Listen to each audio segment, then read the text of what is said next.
철도 전력 강국들은 슬타를 위해서 개발을 했다고 그 주장이 있긴 했었는데요.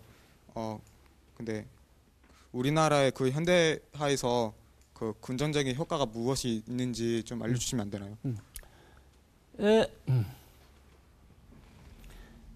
이 소위 그 철도라든지 항만이나 도로라든지 발전소 이런 것들은 사회 간접 자본이라고 해서 일상생활이나 공업이나 이런 곳에 없어서는 안 될 존재입니다. 그러니까 그런 것들이 만들어졌다는 얘기는 일상생활에 편리를 가져왔다는 점에서는 부인할 수 없어요. 조선인이라고 해서 철도 여행을 안 하느냐, 그거 아니잖아요. 전기를 사용하지 않느냐, 그거 아니잖아요. 생활의 편리라는 점에서는 대단히 기여를 한 바 있어요. 그것을 통해서 근대 문명, 큰 의미에서의 근대 문명이 들어오고 그걸 향수를 한다고, 조선인도. 그런 점에서는 사회가 바뀌고 생활을 향상시키는 데 분명히 기여한 점이 있습니다. 그러나 그것을 만든 목적이나 근본적인 그 역할이라고 해서 봤을 때는 역시 조선에 와 있는 일본인들의 편리함, 그런 것들을 우선했었고, 일본의 식민지 지배와 수탈이라고 하는 것들을 편리하게 하고 더 쉽게 하기 위한 그러한 목적이 더 우선했다고 보면 됩니다. 물론 그 양자가, 그러니까 조선인들의 근대적인 삶, 근대적인 문명이라는 것도 결과론적으로 보면 촉진한 측면이 있습니다. 창씨개명 같은 거를 안 하면 무슨 불이익 같은 게 있었나요? 창씨개명을 안 하면 불이익을 받았습니다. 예를 들면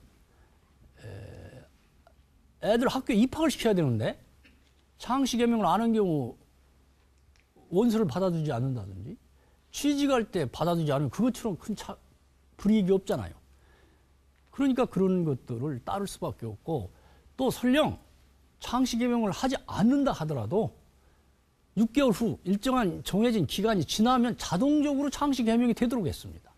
그러니까 박아무개 했으면 그런 것들이 나중에 자동적으로 박아무개가 일본식 성으로 바뀌게 돼 있었어요. 그런 식으로 본다면 창씨개명이라고 하는 것은 강제적이었고 안 하면 불이익을 당하는, 극소수의 그야말로 친일파 중에서 거두 같은 사람들은 상징적으로 창씨개명 안 한 경우도 있었습니다만 그것은 예외적인 조치였습니다. 뭐 이런 서구 문물이 들어오는 것과 그 문화의 동화 속도 면에서 상당한 차이를 보인다고 생각되거든요. 그런데 그것이 상당히 대비되는 모습을 보이는데 그 이유나 뭐 이런 것들 차이점에 대해서 좀 설명해 주실 수 있는지 궁금합니다. 예.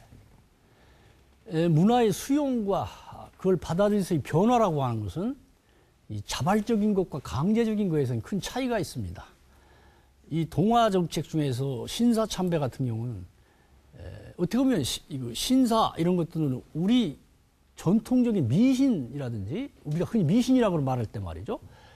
그러한 것들과 밀접한 관련이 있음에도 불구하고 조선인들은 그에 대해서 강력히 반발을 했어요.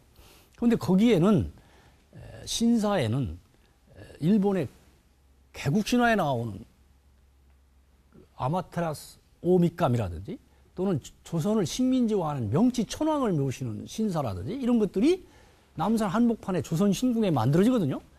그런 것들은 조선인들이 참배할 까닭이 없는데 그걸 강제로 시켰어요. 그리고 그렇지 않을 경우는 학교를 폐쇄시킨다든지 벌을 준다든지. 겉으로는 그러한 것들이 효과를 거두는가 했어요. 패전 전에는 약 200만 명 이상이 1년에 참배를 하고 낮 12시가 되면 거기에 묵도를 하게 했어요. 그러나 해방 직후에 대부분의 신사들은 불과 2, 3주 안에 전부 다 불탔어요. 조선인들이 마음속으로 그걸 받아들이지 않은 거죠.